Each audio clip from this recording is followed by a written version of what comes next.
Hey there YouTube, I'm Ikitsu, this is the Ikitsu Times, welcome to my channel, welcome to a little bit of Sins of Solar Empire 2. So today we're talking about the Eradica Titan, which is the Advent Reborn Titan, and it's probably the worst Titan in the game, but we'll get into why that is. But yeah, let's start by looking at the stats here. So this thing's got a durability of 750, 9,500 shield points, 1,535 armor points, and 11,100 hull points. With antimatter 480. Normally, this type of ship would actually be considered fairly bad in terms of the durability department. However, because of some unique interactions that the Eradica specifically has, this is actually fine. You don't want it to have a really thick armor belt. You don't want to actually improve that armor value. And you don't necessarily even want to have a ton of like shield value on the ship because you want to actually be on low hull points with the Eradica. You're trying to manage it so that you're on the sort of lower end of that sort of permanently, which is a difficult balance to strike, but it is what you're trying to do with this particular ship here. So that's kind of just the way that the ship works.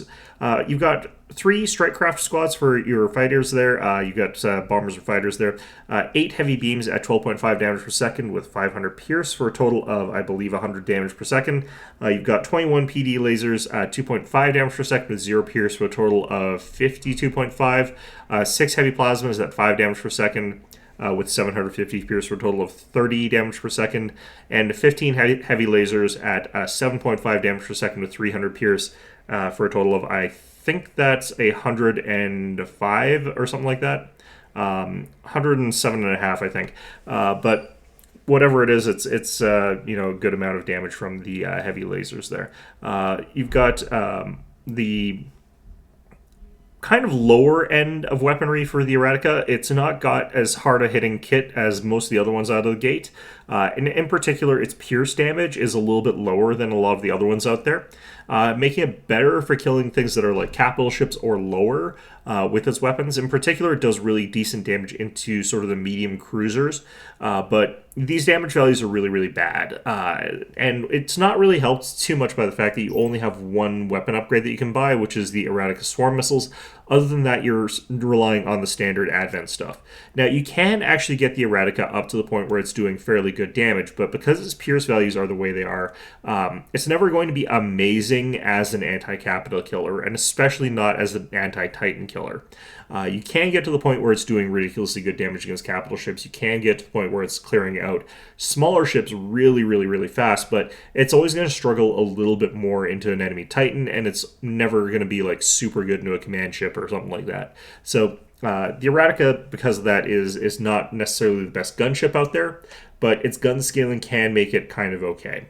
The missile's doing 270 damage with 400 pierce is also like in that sort of vein of being kind of okay, but again, we're looking at fighting cruisers or lower with that.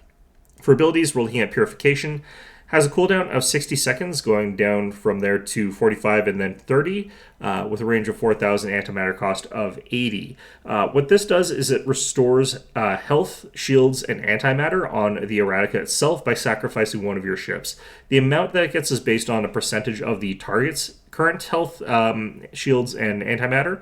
75, 150, 225 with a good amount of psi power scaling, 1/5 of your psi power to hull and shields. And then the antimatter restores 40, 80, 120% without any sort of deviation from psi power there. So notably, you don't get back armor when you're doing Purification. This is just for adjusting back up when your health gets too low and you're taking too much damage. You can use this to get a bit of shields, get a bit of your hull back, and you just sort of cast it whenever you need to keep yourself in a safer zone, so that you don't get damage spiked down into the negatives, although this ship can't actually get damage spiked into the negatives, really. It's a relatively important tool for this because of the way it plays, but this is also one of the reasons why the Eradica is nearly unkillable. Being able to use this in a fleet of particularly the Iconus Guardians are especially good for this thing because they've got antimatter, they've got really high hull and shields, and they don't have any armor, making it so that the Iconus Guardians are just the ideal target for the Eradica to purify. It's missing a few things. I do think that we'll get into what I think they could do to change the Eradica and why I don't like it, but we'll get into that later. So next is Chastic Burst. This is pretty much the better ability for this thing, or rather the one that people tend to take. It has some serious flaws, though. It has a cooldown of 20 seconds, which is constant. It's got 6,000 range, and it costs 70 antimatter to use. Now, Chastic Burst basically just does an AoE of damage. Fairly small circle, but it does increase to about 50% larger than that at maximum level. And it does 500 damage, 750 damage, and 1,000 damage. Or actually, no, I can't remember. Let me double check the scaling here. It might be 500, 700, and 900 damage. Yeah, sorry, 5,700 and 900 damage per hit in a big radius there to every target that's in there, but it has 0 pierce. Does have decent psi power scaling. It's 1-for-1, but Chastic Burst is basically like the polar opposite of the Unity Mass. The Unity Mass has not only got a bit more utility in that it increases your psi power, but it also does way, way, way more damage with very, very high pierce. This does very low damage with low pierce to a large area. So Chastic Burst is kind of okay. The thing about it is, if you're able to get Chastic Burst out and you've got a good cluster of enemy ships that are all sort of bunched up, you can hit them with Chastic Burst a few times and it will just like start melting through corvettes, frigates, whatever it is you're hitting with it. So it is quite good in those situations there, but anything tougher than that, and you have to hit them quite a decent number of times, and if you're up against really fast regenerating Visari units, you can end up in a situation where Chastic Burst doesn't do very much, and if you're up against Advent with motherships, you could find that they're actually outpacing the damage per second of Chastic Burst completely. So it's not a great ability. It's okay. It's good for clearing out certain types of targets, and once you get it rolling, it can really clear out a lot of chaff sort of units there. But generally speaking, like having a Titan that's good at killing a bunch of frigates is kind of a weird place to be there. Next up is Strength of the Fallen. This is one of the things that makes it so that you can actually make the ship good at taking out larger numbers of ships with the weapons. And it can actually get to the point where it's quite scary, but because your base values are low, this doesn't really give you as much as you'd think. So Strength of the Fallen, it increases your weapon damage by 3, 6, and then 9% at maximum level, up to a maximum of 10 stacks, for a duration of 150 seconds every time one of your friendly units has been killed. So this does ramp you up to potentially 90% additional weapon damage, which combined with a Vex amplifier can mean that you're getting like 300, 600, something like that, a crazy percent extra damage, which is great, except for the fact that, again, your base weapon damage values are low.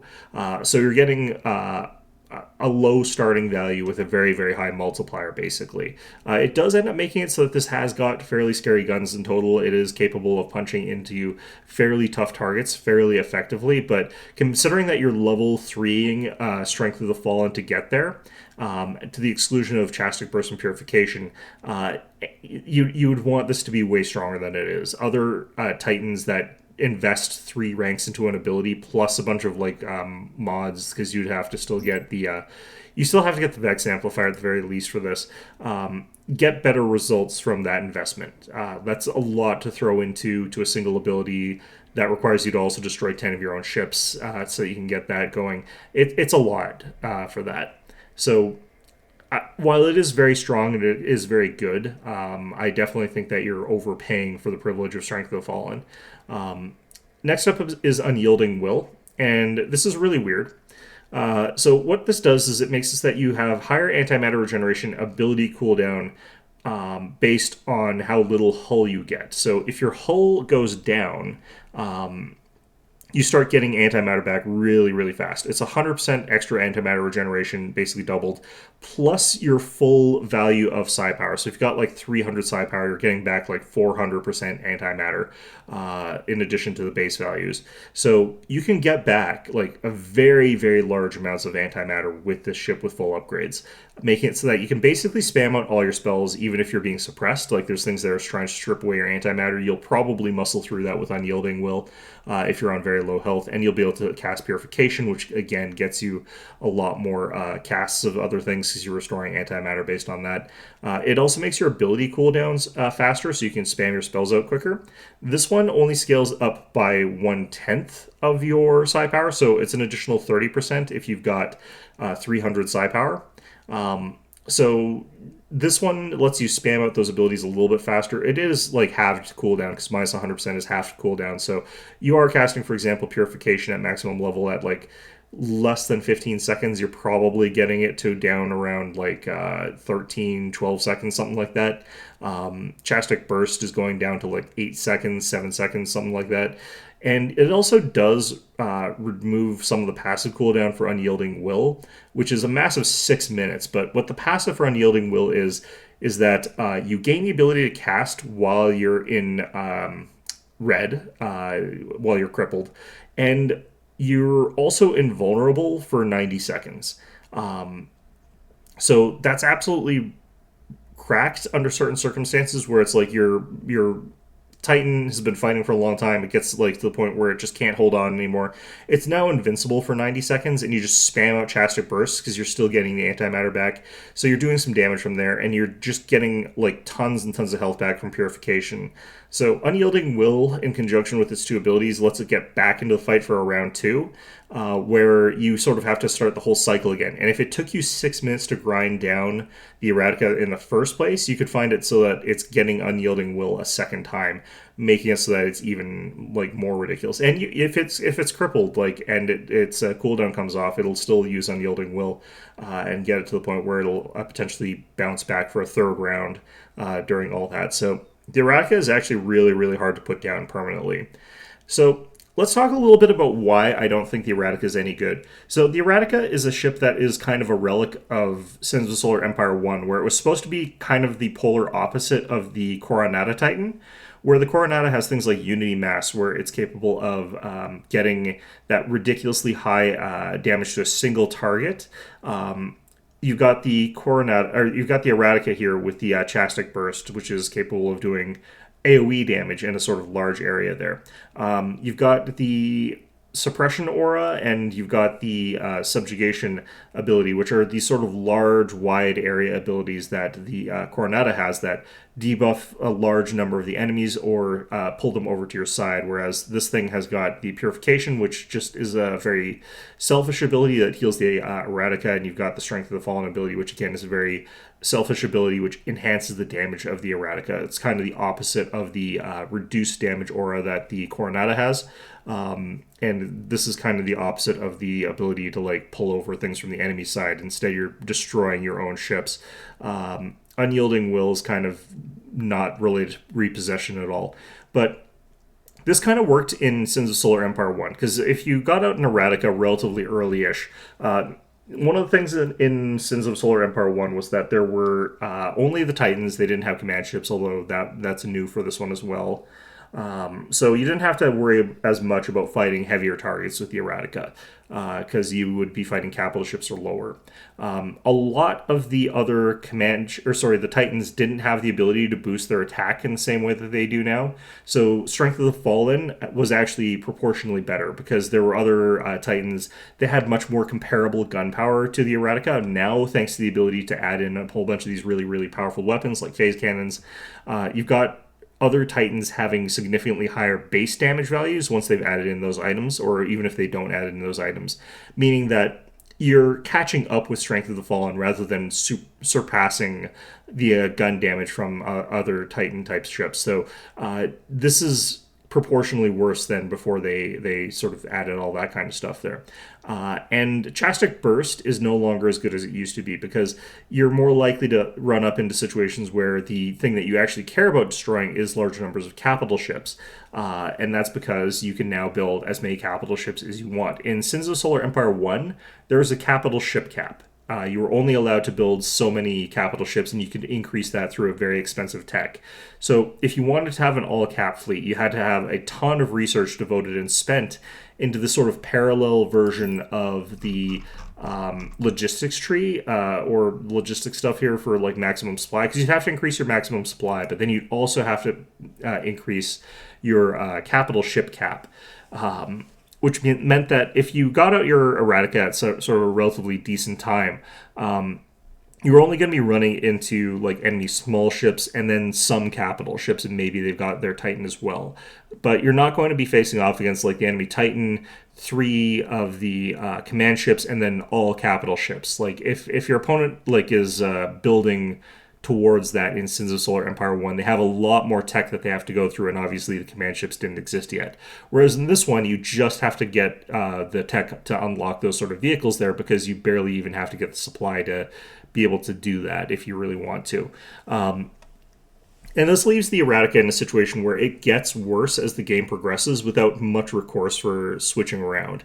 Like, if you're playing as the Coronata, it has that sort of ability to repossess enemy units that only targets the below capital ship things.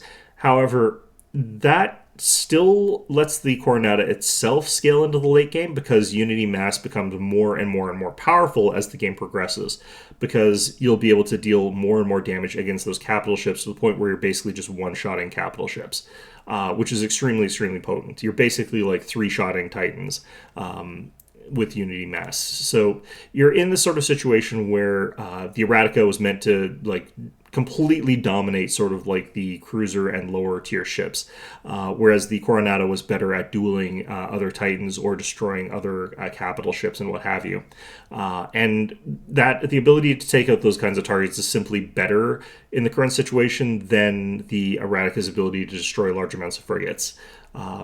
The other thing about this is like the numbers have shifted in general, so the damage values for like Chastic Burst are no longer really what you would consider to be quite all that good.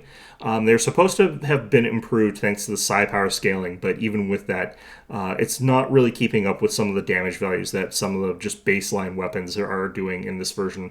The weapons used to deal a lot less damage overall in Sins of Solar Empire 1, and the Eradica Titan's numbers look a lot more like a vessel from that edition of the game than they look like a version of weapons from Sins of Solar Empire 2. The other thing that's not working very well for the Eradica Titan is that, again, I mentioned this, you want to actually be on really low hull points with this so that it can cast more effectively. And even if you're getting Strength of the Fallen stacks, which you can always do with Purification, you're not really getting to the point where you're actually a huge threat. So you're often going to see people taking Chastic Burst, in my experience anyway. So the problem with that is that the Eradica doesn't have any sort of strong way to like do one of the roles that I think it needs to be able to do here, which is kind of it needs to be able to defend the rest of its fleet in some way or another. So if you're taking the if you're in a situation where you're fighting against an Eradica, you can just ignore the Eradica. You can just let it ramp up Strength to Fall into full. It's going to be able to do that regardless of whether you let it or not, so it doesn't matter if you try to like stop it from doing that. It's guaranteed to get this. So you attack all of its support and craft and stuff like that. You'll leave the Eradica alone because you know that you can't kill it. With the Unyielding Will, with Purification, with Cleanse, with the Iconus Guardians, with the everything else that Advent has, the Eradica is functionally unkillable. So it just makes more sense to kill everything else off, because if you get this thing to like super low health and you're struggling super hard to get it down there, you end up in that situation where it gets like the Purification on like super low cooldown. It heals itself up to the point where it's stable. It's Chastic bursting every like 8 seconds, dealing a lot of damage because it's capable of spamming that out so quickly. It's getting antimatter back super fast there. It's capable of using Strength of the Fallen. It's getting that extra damage. So you're just playing into its hands if you target it. So the Eradica needs something to make it so that you're guaranteed to deal damage to it and pull damage away from the rest of your fleet for it to really function, I feel like. So there's a couple of things, I'll mention them later on, about what I think you should do to fix the Eradica Titan and its abilities there to make it a little bit better at what it should be doing here. But in any event, let's take a look at the hostility research. So this thing does actually use psi power. It does use it fairly effectively. It does actually benefit a decent amount from Ascension Rights because a lot of its stuff requires combos. For example, if you wanted to use the Strength of the Fallen, you also want Purification. Chastic Burst is relatively okay by itself, though, so if that's what you're going for, you can actually just start it off at level 1 there. But otherwise, Ascension Rights is pretty good. As far as items go, a lot of stuff that's in here is actually quite okay for this guy, especially things like the Essence Reservoir is more powerful on this than most of your ships because you are actually capable of forcing Essence Reservoir to fill, making it a little bit more practical as a item for this guy. Shout out as well to the Consecration Inducer. This is actually one of the best ships in the game to use a Consecration Inducer, because you can get to that sort of situation where you like have your shields go down, you've got your armor go down, your hull points are going down. You pop the Consecration Inducer, you get your full shields again. You've got your shield burst ticking. You're adjusting your hit points with the purifications. You wait till your shield points go down again. You get the shield burst. You're basically just hovering at those low hit points for basically a really, really long time. Thanks to that, very, very powerful on this particular ship. For other items, I do think that there's also something worth mentioning. Don't get Psyconnect plating on this one necessarily. There are some reasons to get Psyconnect plating, but I generally would say that you want to avoid that with this one. For energy, you're looking at beams being your primary form of damage, so that's quite good there, but the most important thing here is going to be the synergistic reactions, getting your antimatter pool up to a bit higher. That's going to be quite strong for this particular ship. If you're recovering your MP a bit faster, you can cast more often, and you don't have to get to low health. So if your opponent decides not to attack your Eradica, you'll be able to Chastic Burst a little bit more efficiently and a little bit more consistently. Down here in the substance tree, the hull points are surprisingly the most important tech for this thing, because having like the additional 30% extra like hull points means that you've got that bigger hull point pool. Same thing for the structural force fields blueprints. That's going to be very important. I would say the Eradica Swarm Missiles are probably quite good. I don't necessarily say that you need to take them, though. They do make it so if you're going for a gun Eradica, they do add a very, very large amount of punch to you. Especially because the Vex Amplifier actually does work for missiles. So if you are going for that extra fire speed, that does really make the Eradica Swarm Missiles quite powerful, but still not my favorite there. Additional armor, again, I don't really think this is great. Max hull points being plus 15% is the best part of it, but the rest of it I don't really care much for, and that's a pretty low bonus there. Shield booster, this is a little bit better. You could definitely take that one. Same with the perfect synchrony or the synchronous shields upgrade. For the rest of it, you're probably looking at the missiles being some of your better upgrades there, especially when you get the anima redirection. When you're hitting with the missiles that are like gigantic and deal actually a ton of damage, and you're firing at cruisers in particular, the anima redirection for cruisers can actually be quite meaningful here.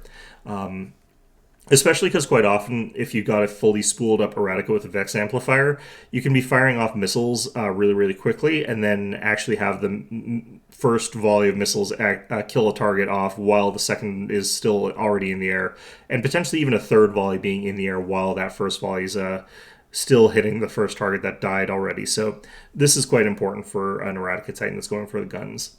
As far as Harmony research goes, you've got access, of course, to the protection of the Unity. I think this actually is anti-synergistic to the ship here.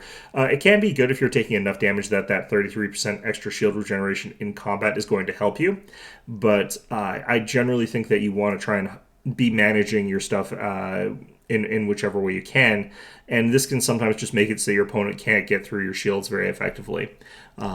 Although that would require you to be so far ahead that it probably doesn't really matter. So this is still probably a decent way to sort of make it so that the damage that you're taking gets slowed down a little bit, which can be quite nice there.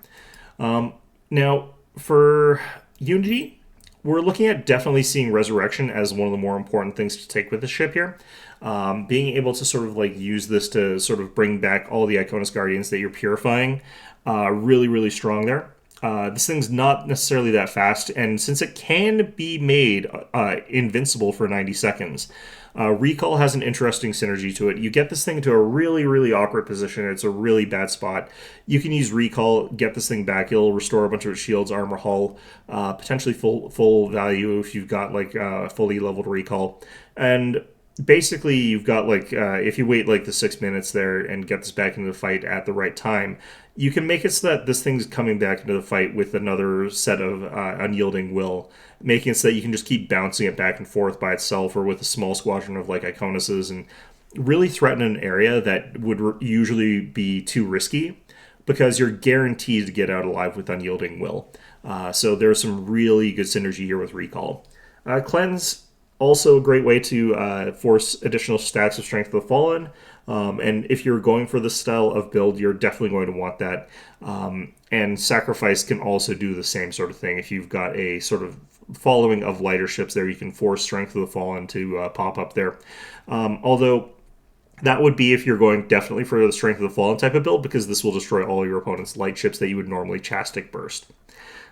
So let's talk a little bit about items. This is actually a unique ship in terms of its build, and I kind of like that about it.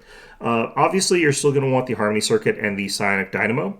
I think that this is a great ship to put the Brilliance Array onto, and you've got the option of getting the Essence Reservoir.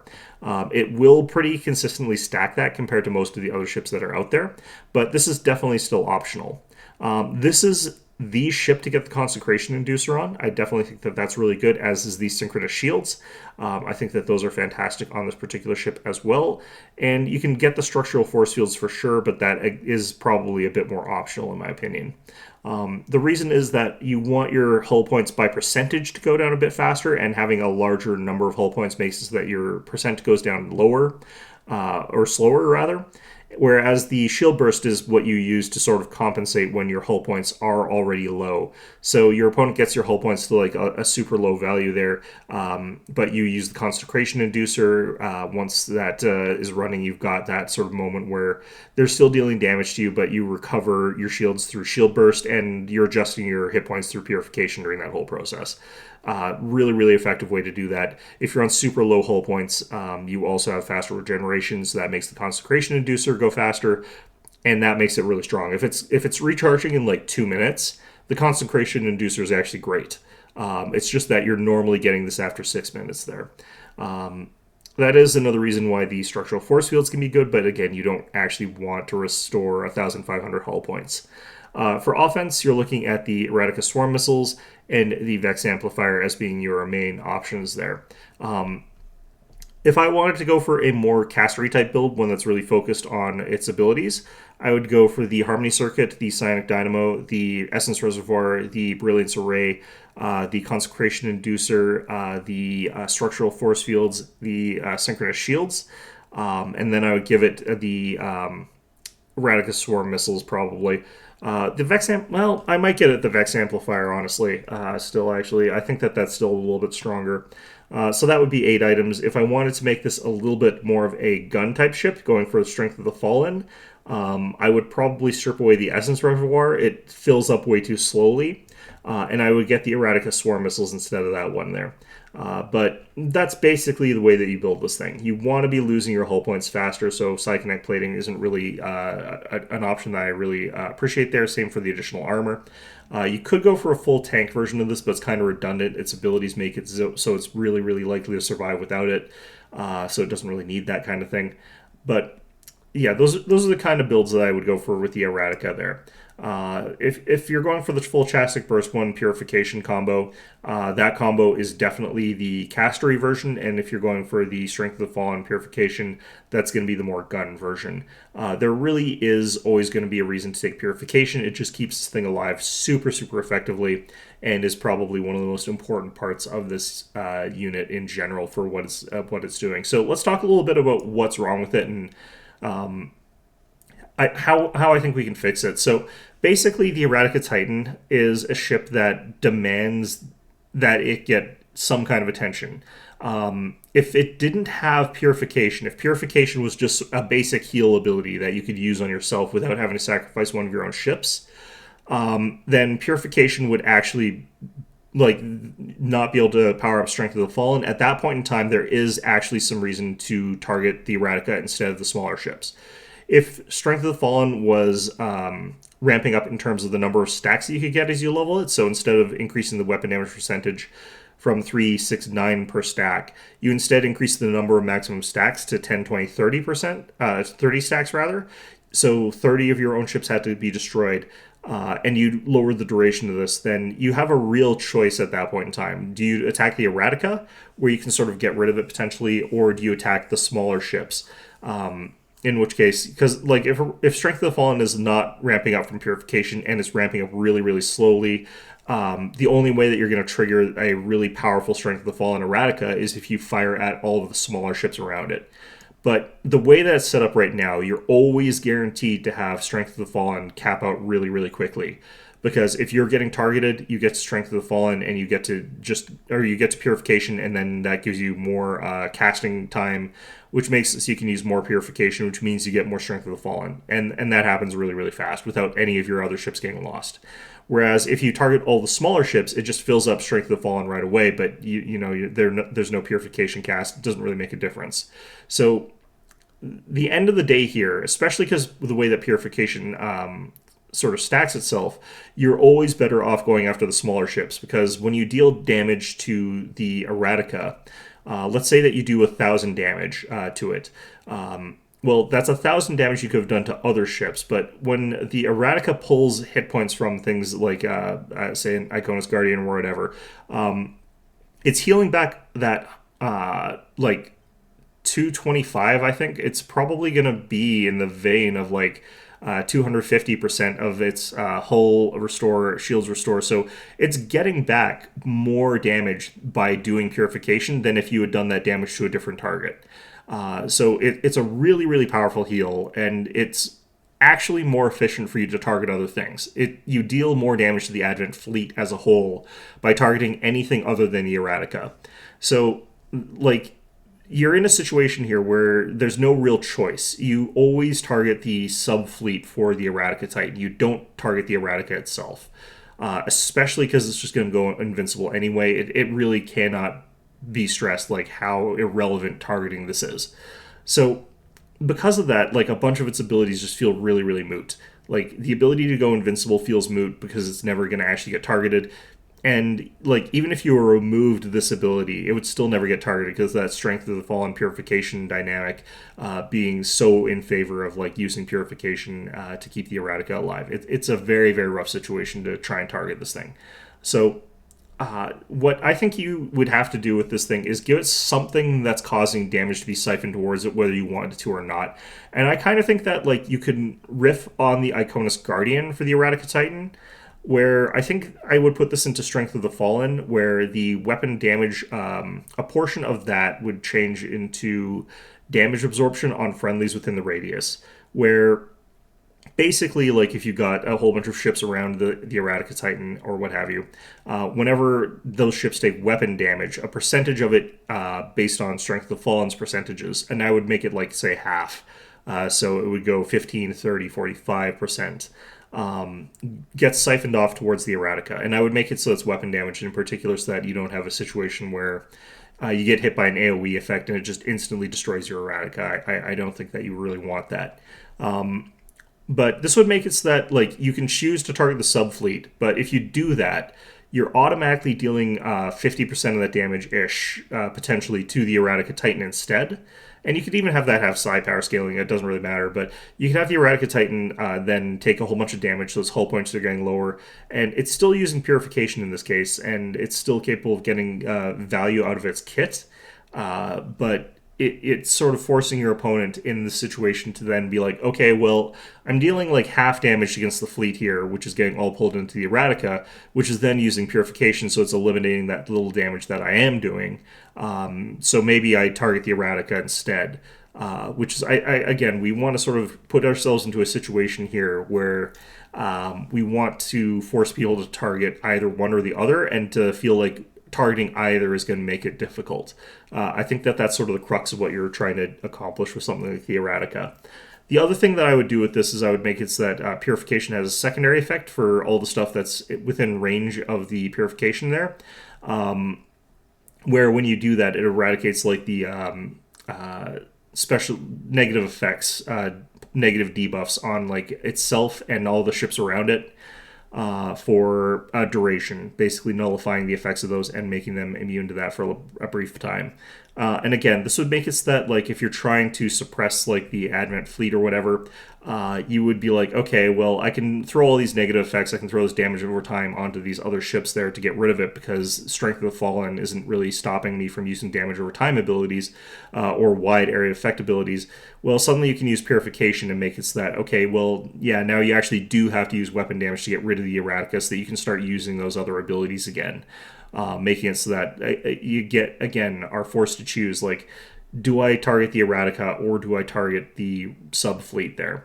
And there's probably something you could do with Chastic Burst as well, but I think that the way that it kind of functions right now is relatively okay. I would probably just give this some kind of Pierce value.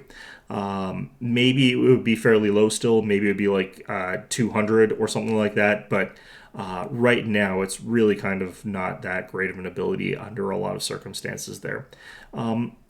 I do think that these would be direct buffs. The other thing that you could potentially do is make it so that their base gun values are a lot stronger. That way that it's just a Strength of the Fallen vessel where it just runs in there and it wrecks face with its guns and stuff like that, especially like giving maybe the Eradica Swarm Missiles 500 Pierce. Or maybe you could say the Eradica Plasma Missiles or something like that and give them 750 Pierce. Like you could probably get away with doing that.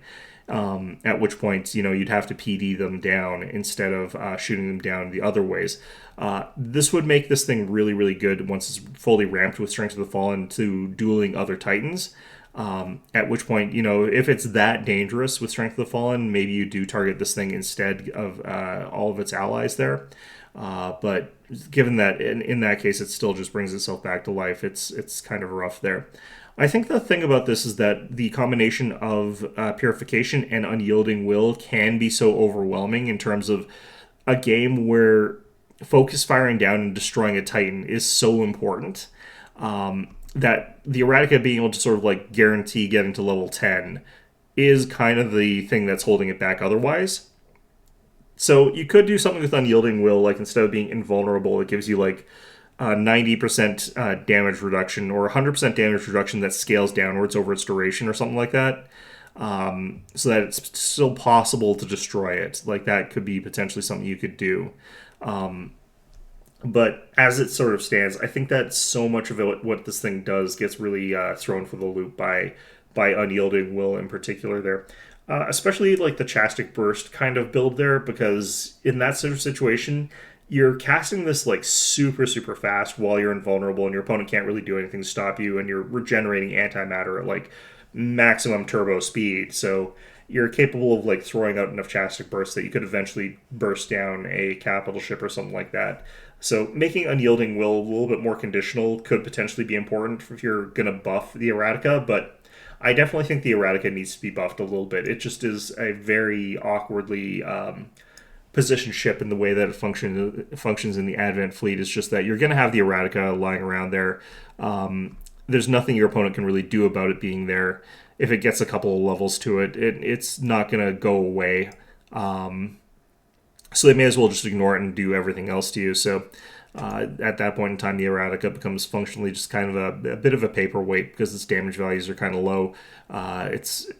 It won't survive if it is by itself, and it's like being hammered down really, really quickly by everything, and doesn't have a fleet to like rely on. This is another reason why you should go after its supporting fleet first, because at that point in time, you've got Unyielding Will and you've got all the like great cooldown stuff and stuff like that, but you can't use Purification. All you can do is spam out Chastic Burst.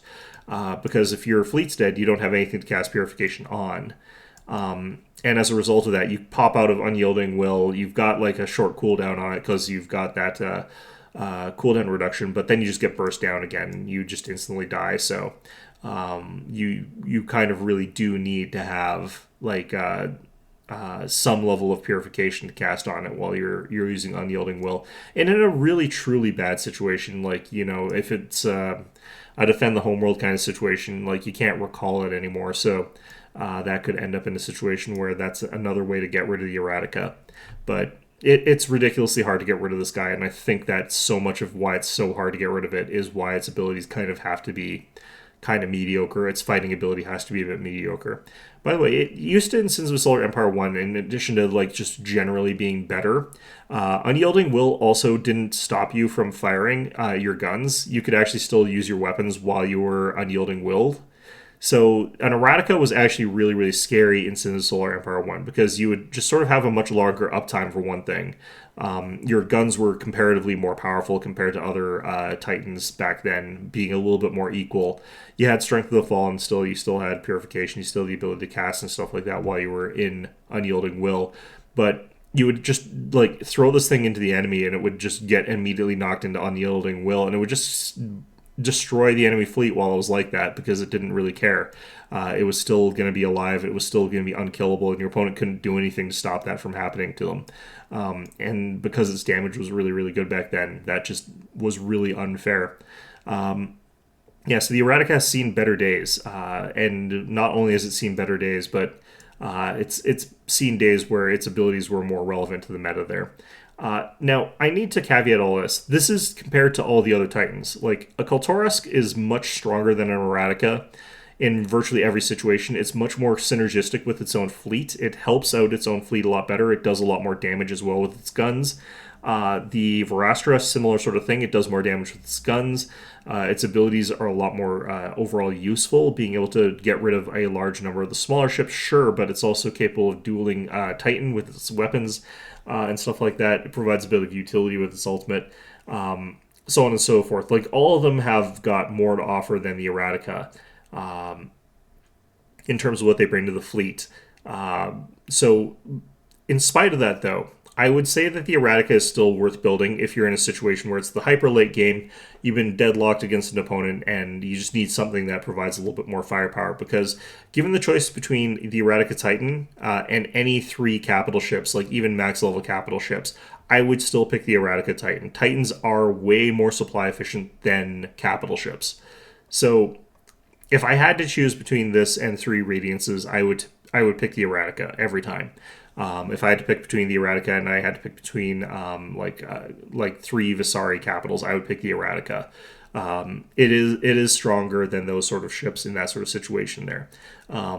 Would I pick it over 1.5 Justicias though? No, I would absolutely pick 1.5 Justicias over the Eradica. So yeah, that's kind of the way that this thing goes. I do think that there is definitely stuff that you could do to fix this thing up. I definitely don't think that you even need to necessarily, because Advent Reborn can be very, very strong without their Titan. But it's such an iconic part of their kit in a lot of ways, and for a lot of people, I think that they want it to be better. Yeah, I kind of wish that the Eradica in particular just had a little bit more synergy with his fleet and actually forced those interesting choices that you're supposed to have when you're playing against Advent Reborn, where it's like you either have to fight the Titan or you have to fight its fleet, and either of those situations puts you in a bad situation. That's not true with this one. You just fight the fleet always. You always leave the Eradica for last. So, in any event, that's going to be our video for today. I hope you found this one enjoyable, and of course, as always, hope to see you guys all next time.